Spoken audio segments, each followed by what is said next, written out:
After relaxing on the beach, the Straw Hat Pirates find that the Going Merry is stolen by thieves.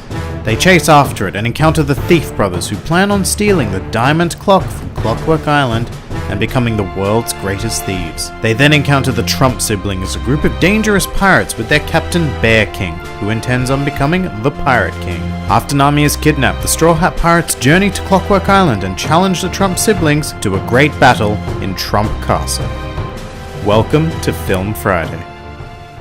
Released in 2001, Clockwork Island Adventure is another shorter film that was part of the Toei Anime Fair. And let's get this out of the way right at the beginning, this movie is a massive step up from the first film in every way imaginable. Right at the outset, we have an interesting premise with the Straw Hat ship being stolen, but more importantly, everything aboard the ship, including Zora's swords, Sanji's shoes, Nami's navigation gear, and just about everything at Usopp's disposal. So the Straw Hat's being tested in a way that we haven't really seen in the series before, with Luffy being the only real person who can fight at full capacity. Furthermore, this premise results in some amazing running gags, the most prominent of which was having the Straw Hats rent wedding clothes because all of their real clothes were stolen. So there we have it, a simple setup that gets our main characters legitimately invested in the story, rather than just doing a good thing for some kid.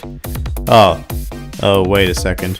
In typical One Piece filler style, we do have a kid involved, as well as his older brother. Once again, we rely on them to be the real heart of the film, and it works to some extent, with their final scene being genuinely touching. They're definitely a lot more interesting than the father-son combination of the last film, that's for sure.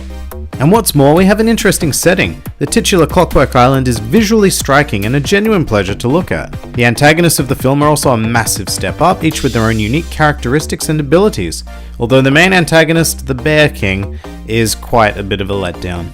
His direct crew members are just so much more interesting than he is. Together, they are known as the Trump Siblings, referring to playing cards rather than the maniacal political figure. And in this day and age, it's unfortunately difficult to hear things like Trump Siblings and Trump Castle without thinking of the US president.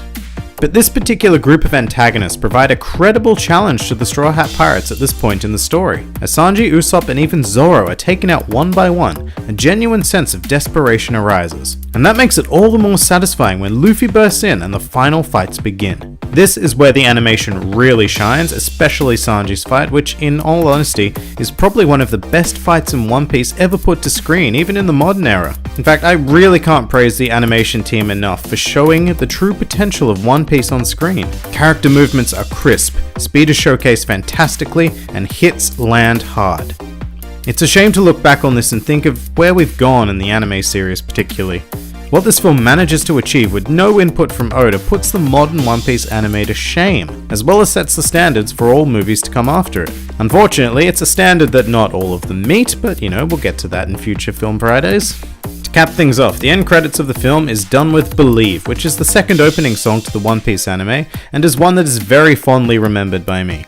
It has that 90s dance punch that really gets me going. It also gives us a peek of what's to come in the future with shots of Baroque Works agents, Princess Vivi, Drama Island's Little Garden, and what I believe may be the very first ever animated shots of both Chopper and Ace. Oh, and I would be absolutely remiss not to include the 5-minute short that plays before the film entitled Django's Dance Carnival. It features the Straw Hats on Disco Ball Island getting caught up in a crazy dance party orchestrated by an old enemy, Django the Hypnotist. It's a lot of fun to watch and has a surprisingly catchy song attached to it. You know what? I'll say this right now. Even if you don't watch Clockwork Island Adventure, go out and make sure you see Django's Dance Carnival at the very, very least. But getting back to the main feature, all in all, Clockwork Island Adventure is a solid piece of animation that I would recommend to all One Piece fans, old and new.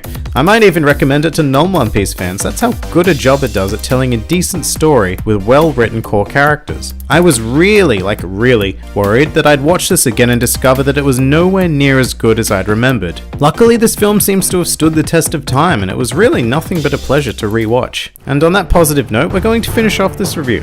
Next time we'll be taking a look at movie number 3, Chopper's Kingdom on the Island of Strange Animals. Yeah, it's a bit of a weird one, but we'll get to that in good time. This has been the Grand Line Review, and I'll see you next time for another Film Friday.